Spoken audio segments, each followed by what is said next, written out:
దినవృత్తాంతములు 2వ గ్రంథము 18వ అధ్యాయం. తనకు ఐశ్వర్యమును ఘనతయు అధికముగా కలిగిన తరువాత యెహోషాపాతు అహాబుతో 1000 మంది కొన్ని సంవత్సరములు గతించిన మీదట షోమ్రోనులో నుండి అహాబు నొద్దకు పోయాను. అహాబు అతని కొరకును అతని వెంట వచ్చిన జనుల కొరకును అనేకమైన గొర్రెలను పశువులను కోయించి తనతో కూడా రామోత్గిలాదు మీదికి పోవుటకు అతని ప్రేరేపించాను. ఇశ్రాయేలు రాజైన అహాబు యూదా రాజైన యెహోషాపాతును చూచి, నీవు నాతో కూడా రామోత్గిలాదునకు వచ్చేదవా అని అడుగగా, యెహోషాపాతు, నేను నీ వాడను, నా జనులు నీ జనులు, మేము నీతో కూడా యుద్ధమునకు వచ్చేదమని చెప్పాను. మరియు యెహోషాపాతు ఇశ్రాయేలు రాజుతో, నేడు యెహోవా యొద్ద సంగతి విచారణ చేయుదము రండనగా, ఇశ్రాయేలు రాజు 400 మంది ప్రవక్తలను సమకూర్చి, నేను రామోత్గిలాదు మీదికి యుద్ధమునకు పోవుదునా మానుదునా అని వారిని అడిగాను.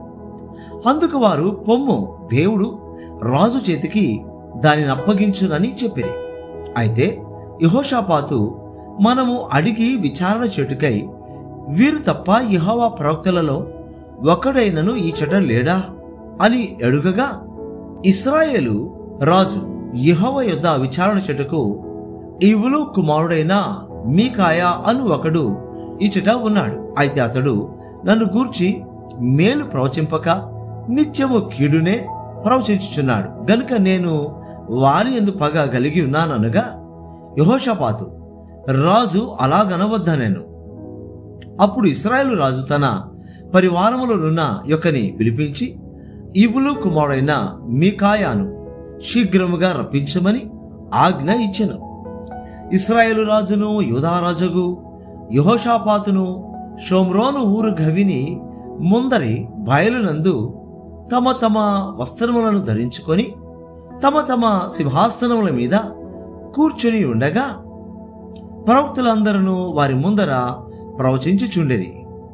అప్పుడు కెనయనా కుమారుడైన సిద్కియా ఇనుప కొమ్ములు చేయించుకొని వచ్చి, సిరియనులు నిర్మూలమగు వరకు వీటితో వారిని నీవు పొడిచెదవని యెహోవా సెలవిచ్చుచున్నాడని ప్రకటించెను. ప్రవక్తలందరూ ఆ ప్రకారముగానే ప్రవచించుచు, యెహోవా రామోత్గిలాదును రాజు చేతికి అప్పగించును, దాని మీదికి పోయి జయముందుము అనిరి. మీకాయాను పిలుచుటకు పోయిన దూత అతని కనుగొని, ప్రవక్తలు రాజు విషయమై ఏకముఖముగా మేలునే పలుకుచున్నారు, దయచేసి నీ మాటను వారి మాటలకు అనుకూలపరచి మేలునే ప్రవచింపుమనగా, మీకాయా, యెహోవా జీవముతోడు నా దేవుడు సెలవిచ్చినదేదో దానినే ప్రవచింతునని చెప్పాను.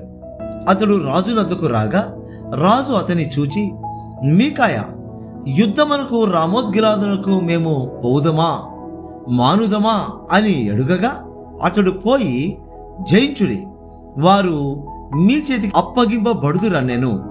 అప్పుడు రాజు, యెహోవా నామమును బట్టి అబద్ధము కాక సత్యమే పలుకుమని నేను ఎన్ని మార్లు నీ చేత ఒట్టు పెట్టించుకొందునని అతనితో అనగా, అతడు, కాపర్లేని గొర్రెల వలె ఇశ్రాయేలు వారందరూ పర్వతముల మీద చెదరిపోట చూచితిని, వీరికి యజమానుడు లేడని, వీరిలో ప్రతివాడు తన తన ఇంటికి సమాధానముగా పోవలెనని యెహోవా సెలవిచ్చున్నాడనెను.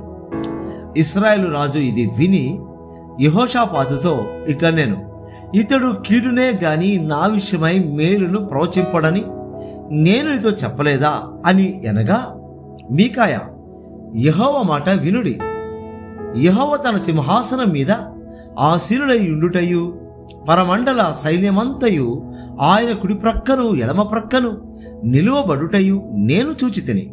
ఇశ్రాయేలు రాజైన అహాబు రామోత్గిలాదు మీదికి పోయి పడిపోవునట్లు ఎవడతని ప్రేరేపించునని యెహోవా అడుగగా, ఒకడు ఈ విధముగాను ఇంకొకడు ఆ విధముగాను ప్రత్యుత్తరమిచ్చిరి. అప్పుడు ఒక ఆత్మ వచ్చి యెహోవా ఎదుట నిలవబడి, నేను అతని ప్రేరేపించదనని చెప్పగా, యెహోవా దేని చేతనని అతని అడిగాను. అందుకు ఆ ఆత్మ, నేను బయలుదేరి అతని ప్రవక్తలందరి నోటను అబద్ధములాడు ఆత్మగా ఉందునని చెప్పగా, యెహోవా నీవు అతనిని ప్రేరేపించి జయింతు పోయి ఆ ప్రకారముగా చేయమని సెలవిచ్చాను.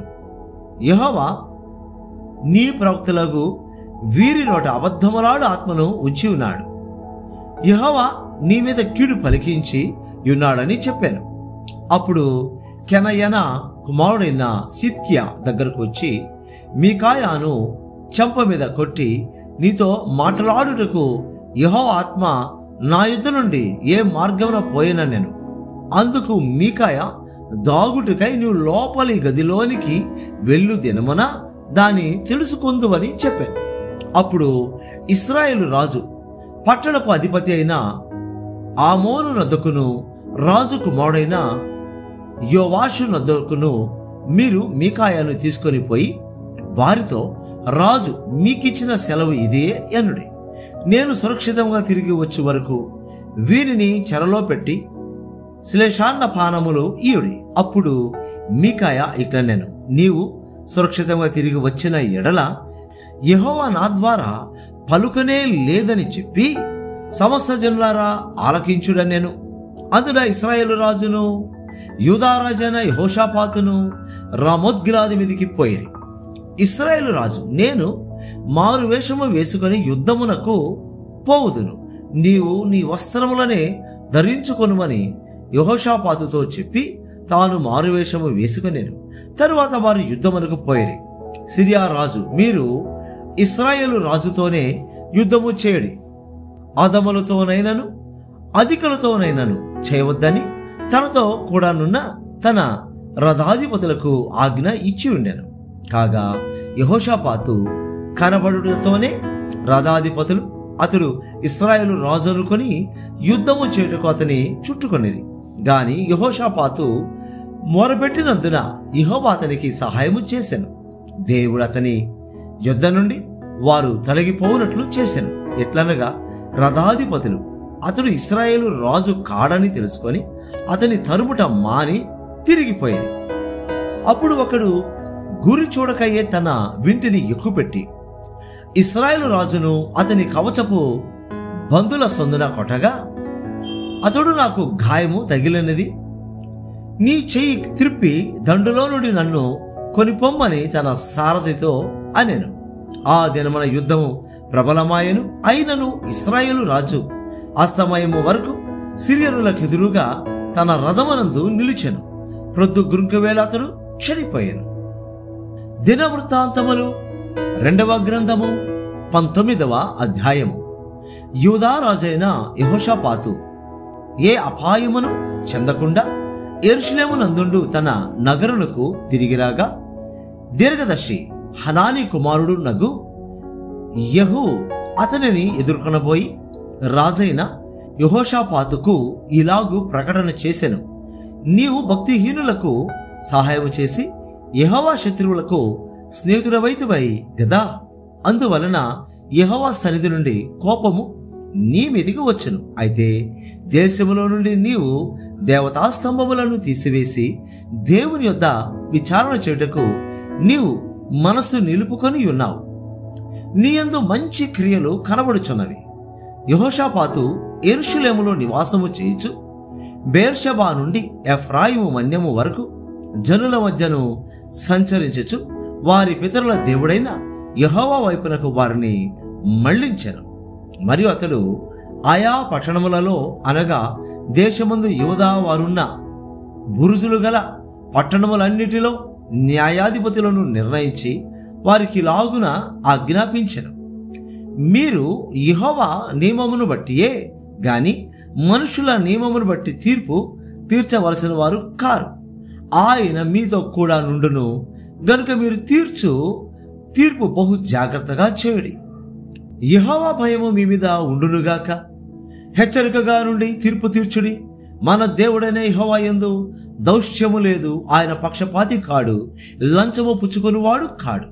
మరియు తాను యెరూషలేమునకు వచ్చినప్పుడు యెహోవా నిర్ణయించిన న్యాయమును జరిగించుటకును సందేహాంశములను పరిష్కరించుటకును యెహోషాపాతు లేవీలలోను యాజకులలోను ఇశ్రాయేలుల పితరుల ఇండ్ల పెద్దలలోను కొందరిని నియమించి వారికి ఇలాగున ఆజ్ఞాపించెను. యెహోవా యందు భయభక్తులు కలిగిన వారై నమ్మకముతోను యథార్థ మనసుతోను మీరు ప్రవర్తింపవలెను. నరహత్యను గూర్చియు ధర్మశాస్త్రమును గూర్చియు ధర్మమును గూర్చియు కట్టడలను గూర్చియు న్యాయవిధులను గూర్చియు ఆయా పట్టణములలో నివసించు మీ సహోదరులు తెచ్చు ఏ సంగతినే గాని మీరు విమర్శించినప్పుడు మీ మీదికిని మీ సహోదరుల మీదికిని కోపము రాకున్నట్లు వారు యెహోవా దృష్టికి ఏ అపరాధమును చేయకుండా వారిని హెచ్చరిక చేయవలెను. మీరిలాగు చేసిన ఎడల అపరాధులు కాకయుందురు. మరియు ప్రధాన యాజకుడైన అమర్యా యెహోవాకు చెందు సకల విషయములను కనిపెట్టుటకు మీ మీద ఉన్నాడు. యూదా సంతతి వారికి అధిపతియు ఇష్మాయేలు కుమారుడు నగు జబద్యా రాజు సంగతుల విషయములలో పైవాడుగా ఉన్నాడు. లేవీయులు మీకు పరిచారకులుగా ఉన్నారు. ధైర్యము వహించుడి. మేలు చేటుకై యెహోవా మీతో కూడా ఉండును. దినవృత్తాంతములు 2వ గ్రంథము 20వ అధ్యాయము. ఇది అయిన తరువాత మోయాబీయులను అమ్మోనీయులను మెమోనీయులలో కొందరును దండెత్తి యెహోషాపాతు మీదికి వచ్చిరి. అంతలో కొందరు వచ్చి సముద్రము ఆవల నుండి సిరియనుల తట్టు నుండి గొప్ప సైన్యం ఒకటి నీ మీదికి వచ్చుచున్నది, చిత్తగించము. వారు హససోన్ తమారు అను ఎన్ గెదీలో ఉన్నారని యెహోషాపాతునకు తెలియజేసిరి. అందుకు యెహోషాపాతు భయపడి యెహోవా యొద్ద విచారించుటకు మనస్సు నిలుపుకొని యూదా అంతటా ఉపవాస దినము ఆచరింపవలెనని చాటింపగా యూదావారు యెహోవా వలని సహాయమును వేడుకొనుటకై కూడుకొనిరి. యెహోవా యొద్ద విచారించుటకు యూదా పట్టణములన్నిటిలో నుండి జనులు వచ్చిరి. యెహోషాపాతు యెహోవా మందిరములో క్రొత్త శాల ఎదుట సమాజముగా కూడిన యూదా యెరూషలేముల జనుల మధ్యను నిలువబడి, మా పితరుల దేవా యెహోవా, నీవు ఆకాశమందు దేవుడివై ఉన్నావు. అన్య జనుల రాజ్యములను ఏలువాడవు నీవే. నీవు బాహుబలము గలవాడవు, పరాక్రమము గలవాడవు. నిన్నెదిరించుట ఎవరికి నీ బలము చాలదు. నీ జనులైన ఇశ్రాయేలుల ఎదుట నుండి ఈ దేశపు కాపురస్తులను తోలివేసి నీ స్నేహితుడైన అబ్రహాము యొక్క సంతతికి దీనిని శాశ్వతంగా నిచ్చిన మా దేవుడవు నీవే. వారు అందులో నివాసము చేసి కీడైనను యుద్ధమైనను తీర్పైనను తెగులైనను కరవైనను మా మీదికి వచ్చినప్పుడు మేము ఈ మందిరం ఎదుటను నీ ఎదుటను నిలవబడి మా శ్రమలో నీకు మొరపెట్టిన ఎడల నీవు ఆలకించి మమ్మను రక్షించుదువని అనుకొని ఇచ్చట నీ నామ ఘనత కొరకు ఈ పరిశుద్ధ స్థలమును కట్టించిరి. నీ పేరు ఈ మందిరమునకు పెట్టబడెను కదా. ఇశ్రాయేలీయులు ఐగుప్తులో నుండి వచ్చినప్పుడు నీవు వారిని అమ్మోనీయులతోనూ మోయాబీయులతోనూ సేయీరు మన్యవాసులతోనూ యుద్ధము చేయనీయలేదు గనుక ఇశ్రాయేలీయులు వారిని నిర్మూలము చేయక వారి యుద్ధ నుండి తొలగిపోయి మేము స్వతంత్రించుకొనవలెనని నీవు మాకిచ్చిన నీ స్వాస్థ్యములో నుండి మమ్మను తోలివేటుకై వారు బయలుదేరి వచ్చి మాకెట్టి ప్రత్యుపకారము చేయుచున్నారో దృష్టించము. మా దేవా, నీవు వారికి తీర్పు తీర్చవా? మా మీదికి వచ్చి గొప్ప సైన్యముతో యుద్ధము చేయుటకును మాకు శక్తి చాలదు, ఏమి చేయుటకును మాకు తోచదు. నీవే మాకు దిక్కు అని ప్రార్థన చేశాను. యూదా వారందరూ తమ శిశువులతోనూ భార్యలతోనూ పిల్లలతోనూ యెహోవా సన్నిధిని నిలువబడిరి. అప్పుడు మత్తన్యాకు పుట్టిన యెహీయేలు కుమారుడైన బెనాయాకు జననమైన జకర్యా కుమారుడును ఆసాపు సంతతివాడును లేవీయుడగునగు యహజీయేలు సమాజములో ఉండెను. యెహోవా ఆత్మ అతని మీదికి రాగా అతడు ఇలాగు ప్రకటించెను: యూదావారలారా, యెరూషలేము కాపురస్తులారా, యెహోషాపాతు రాజా, మీరందరూ ఆలకించుడి. యెహోవా సెలవిచ్చినదేమనగా, ఈ గొప్ప సైన్యమునకు మీరు భయపడకుడి, జడియకుడి. ఈ యుద్ధము మీరు కాదు, దేవుడే జరిగించెను. రేపు వారి మీదకి పోవుడి. వారు జీజు అను ఎక్కుడు మార్గమున వచ్చెదరు. మీరు ఎరువేలు అరణ్యము ముందరనున్న వాగు కొన దగ్గర వారిని కనుగొందరు. ఈ యుద్ధములో మీరు పోట్లాడవలసిన నిమిత్తము లేదు.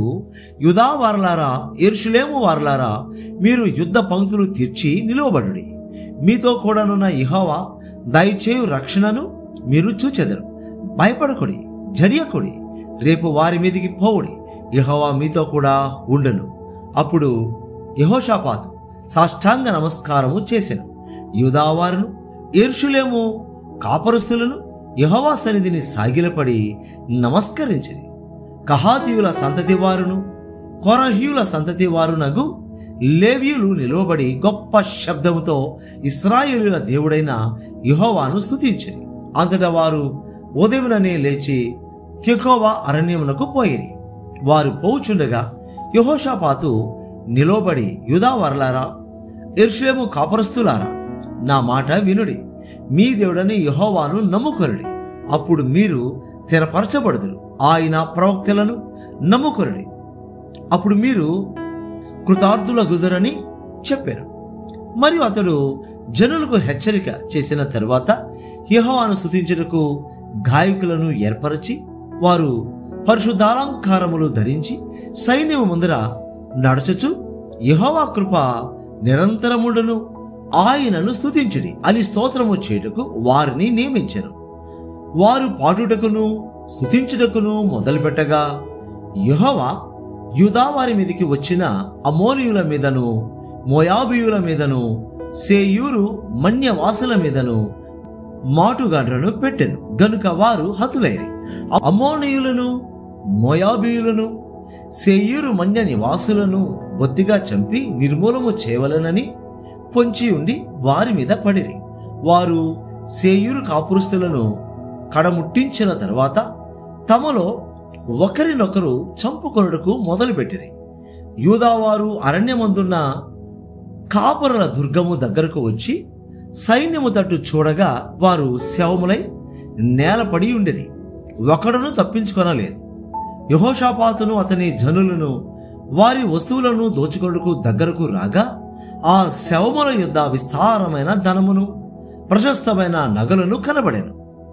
వారు తమకిష్టమైనంత మట్టుకు తీసుకొని తాము కొనిపోగలిగినంత కంటే ఎక్కువగా ఒలుచుకొనిరి. కొల్ల సొమ్మతి విస్తారమైనందున దానిని కూర్చుటకు 3 దినములు పట్టెను. 4వ దినమున వారు బెరాకా లోయలో కూడిరి. అక్కడ వారు యెహోవాకు కృతజ్ఞతాస్తుతులు చెల్లించినందున నేటి వరకును ఆ చోటికి బెరాకా లోయ అని పేరు. ఇలాగన యెహోవా వారి శత్రువుల మీద వారికి జయము అనుగ్రహించి వారిని సంతోషపరిచెను. గనుక యెరూషలేమునకు ఉత్సవముతో మరలవలెనని యూదావారును యెరూషలేము వారును వారందరికి ముందు యెహోషాపాతును సాగి వెళ్ళిరి. వారు యెరూషలేములోనున్న యెహోవా మందిరమునకు స్వరమండలములను సితారాలను వాయించుచు బూరలు ఊదుచూ వచ్చిరి. ఇశ్రాయేలుల శత్రువులతో యెహోవా యుద్ధము చేసినని దేశముల రాజ్యముల వారందరూ వినగా దేవుని భయము వారందరి మీదికి వచ్చెను. ఈ ప్రకారము అతని దేవుడు చుట్టూనున్న వారిని జయించి అతనికి నెమ్మదిని అనుగ్రహింపగా యెహోషాపాతు రాజ్యమును నిమ్మళముగా నుండెను. యెహోషాపాతు యూదా రాజ్యమును ఏలెను. అతడు ఏలన ఆరంభించినప్పుడు 35 సంవత్సరముల వాడై యెరూషలేములో 25 సంవత్సరములు ఏలెను. అతని తల్లి షిల్హి కుమార్తె, ఆమె పేరు అజూబా. అతడు యెహోవా దృష్టికి యథార్థముగా ప్రవర్తించి తన తండ్రి అయిన ఆసా మార్గమందు నడుచుచు దానిలో నుండి తొలగిపోకుండెను. అయితే అప్పటికింకను జనులు తమ పితరుల దేవుని వెతకుటకు తమ హృదయములను స్థిరపరచుకొనలేదు. అతడు ఉన్నత స్థలములను తీసివేయలేదు. యెహోషాపాతు చేసిన కార్యములన్నిటిని గూర్చి హనాని కుమారుడైన యెహూ రచించిన గ్రంథమందు వ్రాయబడి ఉన్నది. ఈ యెహూ పేరు ఇశ్రాయేలు రాజుల గ్రంథమందు కనబడుచున్నది. ఇది అయిన తర్వాత యూదా రాజైన యెహోషాపాతు మిక్కిలి దుర్మార్గముగా ప్రవర్తించిన ఇశ్రాయేలు రాజైన అహజ్యాతో స్నేహము చేసెను. తర్షీషునకు పోదగిన ఓడలను చేయింపవలనని యెహోషాపాతు అతనితో స్నేహము చేయగా వారు ఎసోన్గెబెరులో ఆ ఓడలను చేయించిరి. అప్పుడు మారేషా వాడును దోదావాహు కుమారుడు నగు ఎలియెజరు, నీవు అహజ్యాతో స్నేహము చేసుకొంటివి గనుక యెహోవా నీ పనులను భంగము చేయునని యెహోషాపాతు మీద ప్రవచనం ఒకటి చెప్పాను. ఆ ఓడలు తర్షీషునకు వెళ్ళజాలకుండా బద్దలైపోయాను.